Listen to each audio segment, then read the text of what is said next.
There's no feeling more intense than starting over. If you deleted your homework the day before it was due, as I have, or if you left your wallet at home and you have to go back after spending an hour in the commute, if you won some money at the casino and then put all your winnings on red but it came up black, if you got your best shirt dry cleaned before a wedding and then immediately dropped food on it, if you won an argument with a friend and then later discovered that they just returned to their original view, starting over is harder than starting up. If you're not ready for that, like if you've already had a bad day, then what you're about to go through might be too much. Feel free to go away and come back. I'll be here. Alright, thanks for coming with me on this trip. I'll understand if you have to take a break at any point. Just find a safe place to stop and quit the game. Don't worry, I'll save your progress, always, even your mistakes.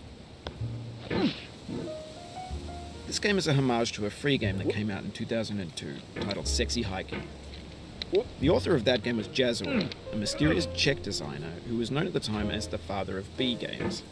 And B games are rough assemblages of found objects. Designers slap them together very quickly and freely, and they're often too rough and unfriendly to gain much of a following. They're built more for the joy of building them than as polished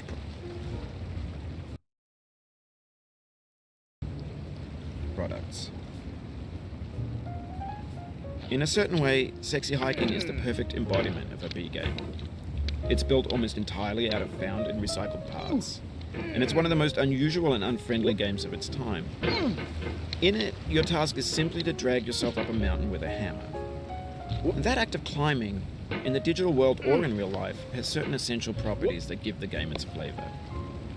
No amount of forward progress is guaranteed. Some cliffs are too sheer or too slippery, and the player is constantly, unremittingly in danger of falling and losing everything. Anyway, when you start Sexy Hiking, you're standing next to this dead tree that blocks the way to the entire rest of the game. It might take you an hour to get over that tree, and a lot of people never got past it. You prod and you poke at it, exploring the limits of your reach and your strength, trying to find a way up and over. And there's a sense of truth in that lack of compromise. Most obstacles in video game worlds are fake. You can be completely confident in your ability to get through them once you have the correct method or the correct equipment or just by spending enough time. In that sense, every pixelated obstacle in Sexy Hiking is real.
The obstacles in sexy hiking are unyielding, and that makes the game uniquely frustrating. But I'm not sure Jazuo intended to make a frustrating game. The frustration is just essential to the act of climbing, and it's authentic to the process of building a game about climbing. A funny thing happened to me as I was building this mountain. I'd have an idea for a new obstacle, and I'd build it, test it, and it would usually turn out to be unreasonably hard. But I couldn't bring myself to make it easier. It already felt like my inability to get past the new obstacle was my fault as a player rather than as a builder. Imaginary mountains build themselves from our efforts to climb them, and it's our repeated attempts to reach the summit that turns those mountains into something real.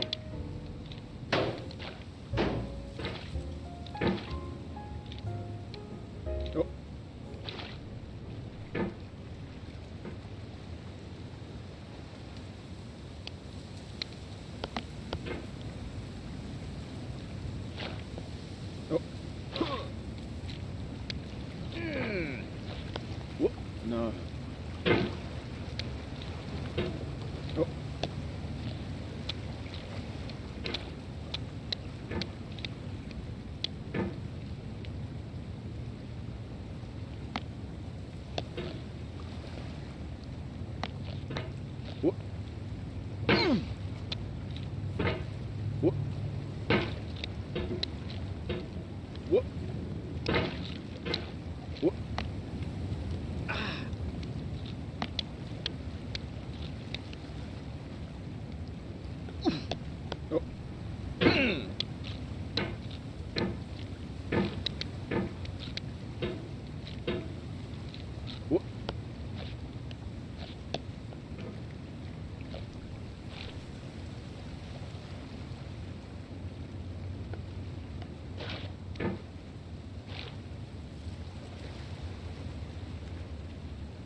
When you're building a video game world, you're building with ideas.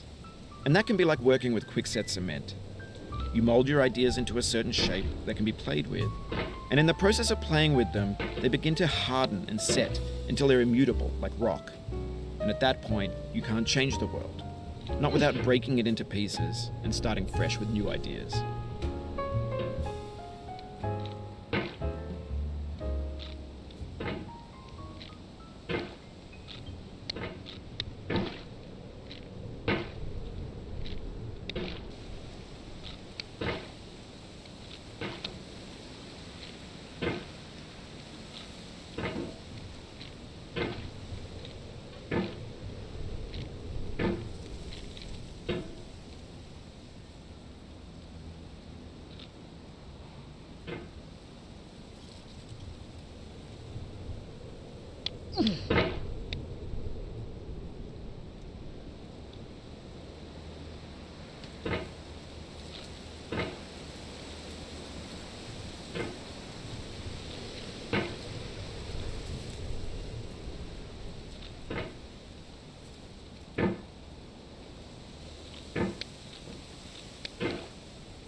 You've done this part before. You know it's possible.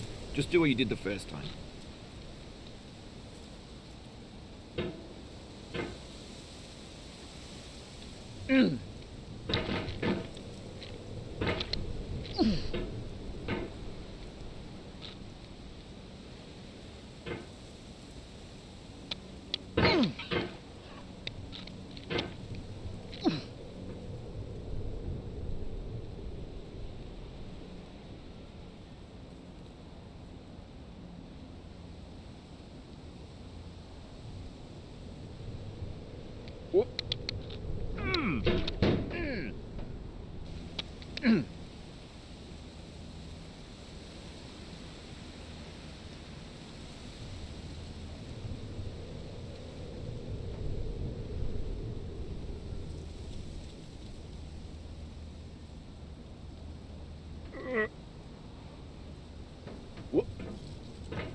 For years now, people have been predicting that games would soon be made out of prefabricated objects, bought in a store and assembled into a world. And for the most part, that hasn't happened, because the objects in the stores are trash. I don't mean they look bad or that they're badly made, although a lot of them are. I mean they're trash in the way that food becomes trash as soon as you put it in the sink. Things are made to be consumed and used in a certain context, and once the moment is gone, they transform into garbage. In the context of technology, those moments pass by in seconds.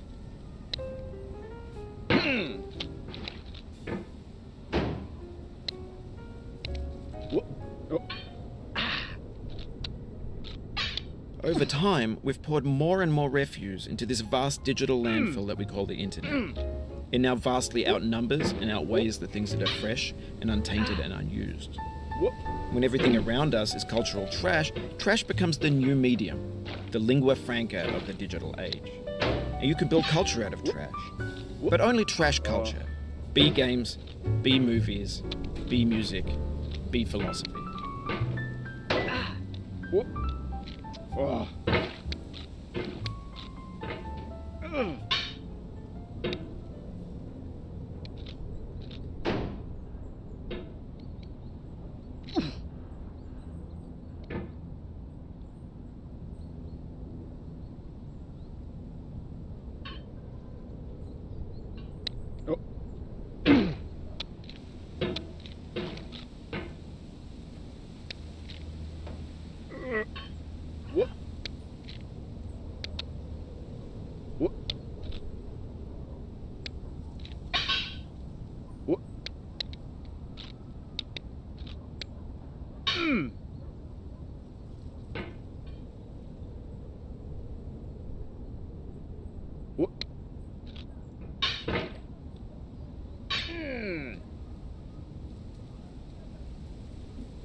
Maybe this is what digital culture is.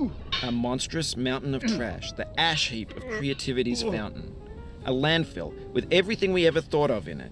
Grand, infinite, and unsorted.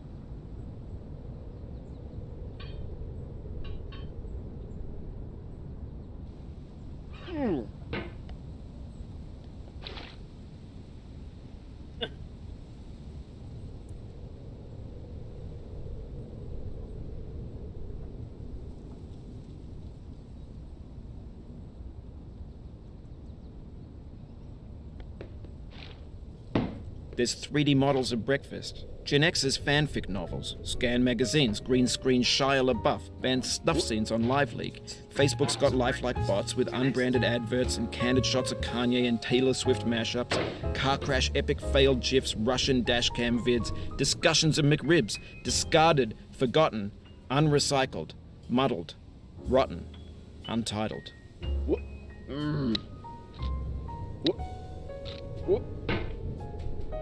Everything's fresh for about 6 seconds, until some newer thing beckons, and we hit refresh. And there's years of persevering, disappearing into the pile, out of style, out of sight.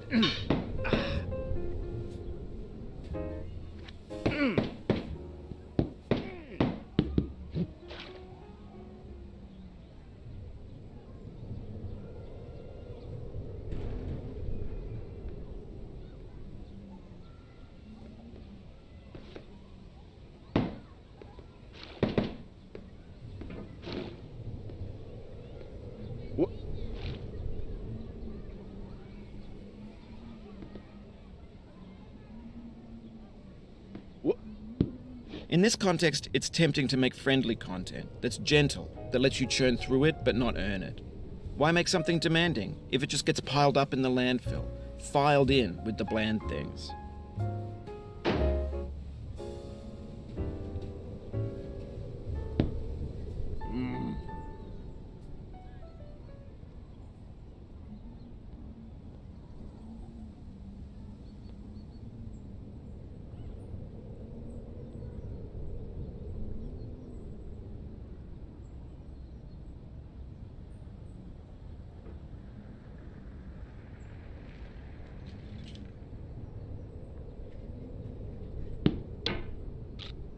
Oh, you just lost a lot of progress. That's a deep frustration, a real punch in the gut.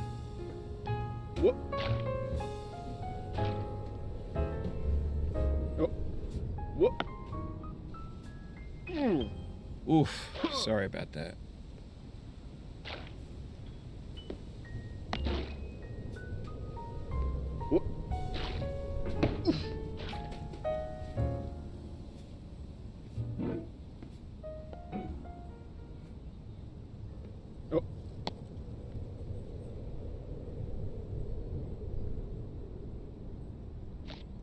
Oh, it happened again. Keep on trying, don't let it get to you.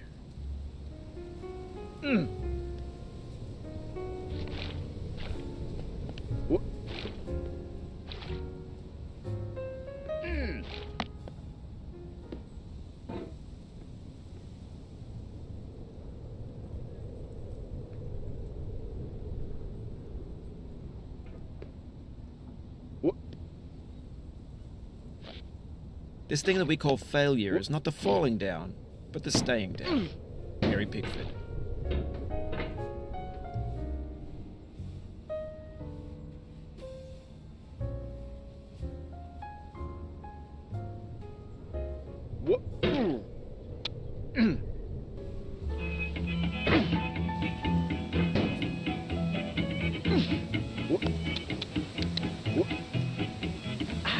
Get nasty over there, boy.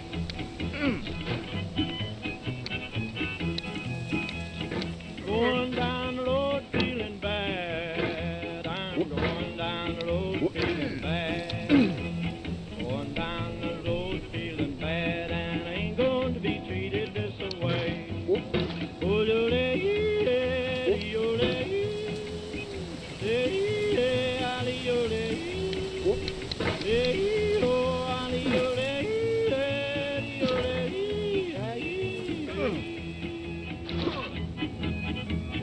lay them blues up, old friend.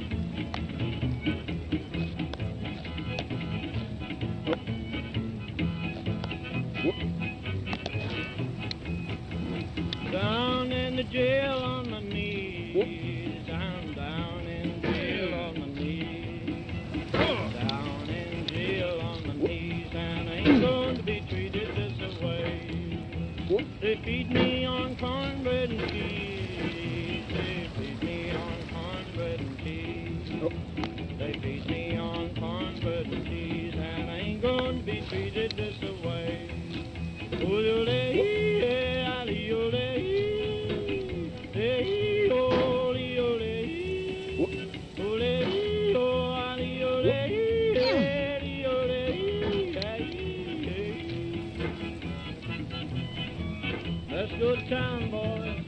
Hey, buddy. Whoop. Oh, Lord, Lord.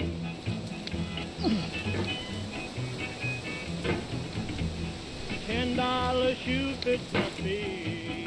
A $10 shoe fits my feet. $10 shoe fits my feet, and I ain't going to be treated this way. Going where the weather suits my clothes. I'm going where the weather suits my clothes. I'm going where the weather suits my clothes, and I ain't going to be treated this way. Ole, ole, ole.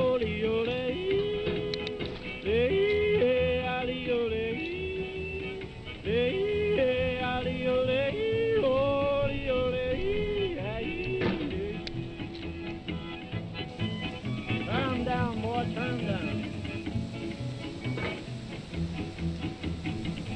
Hey, hey, hey.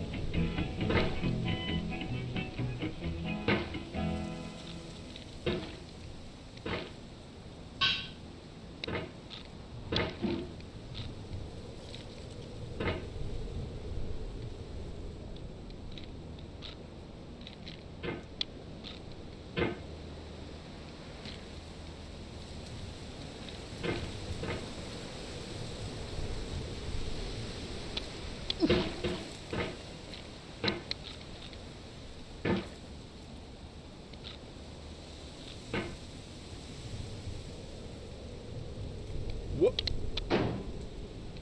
Mm. Mm. Mm. Mm.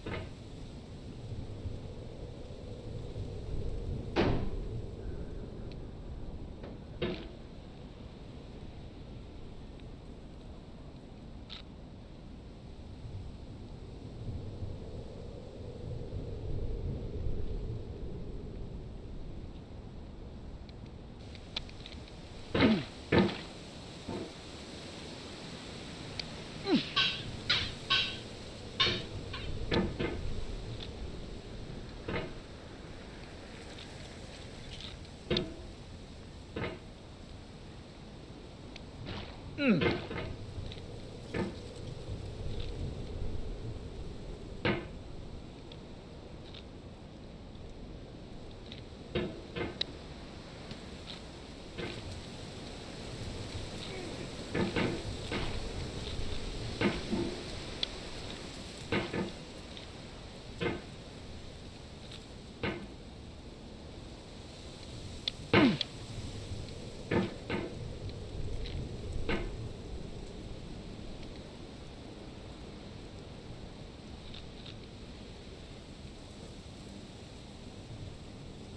Whoop.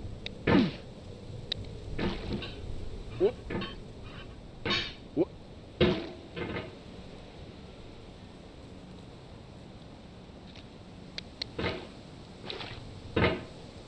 Oh.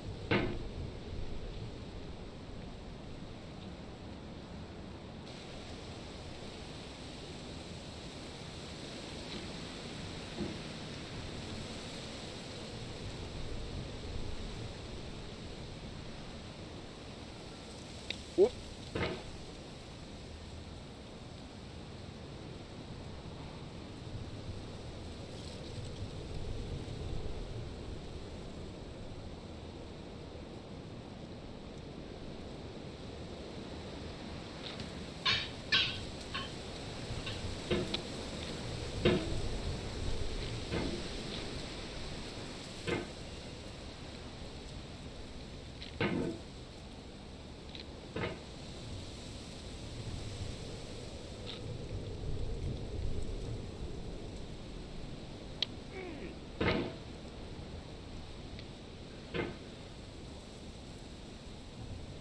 Mm. Mm. Ooh. Mm. Ah.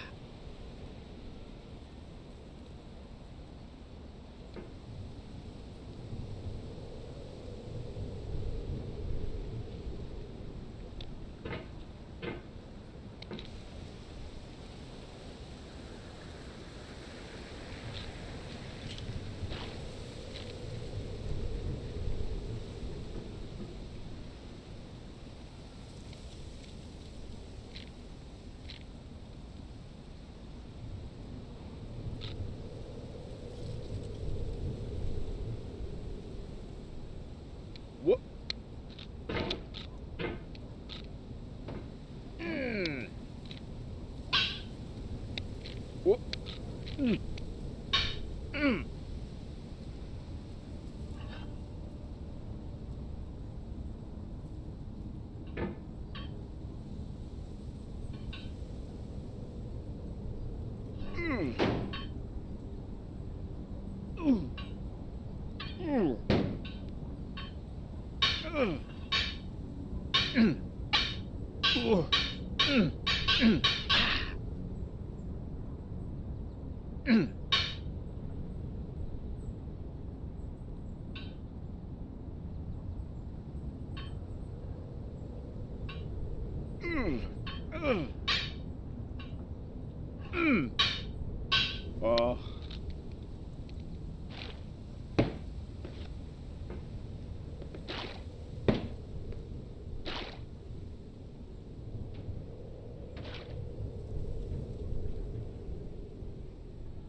What?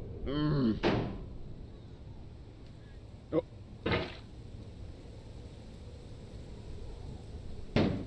Oh.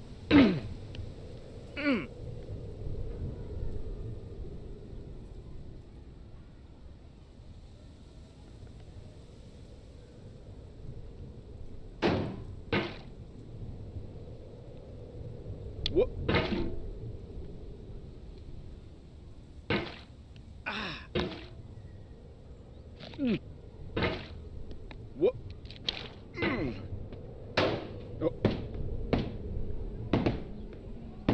What?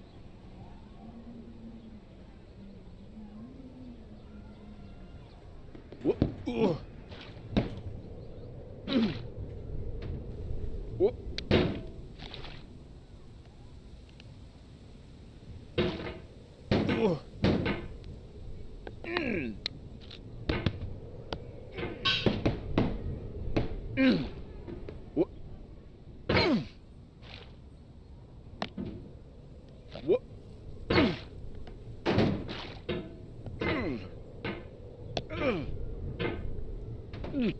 What?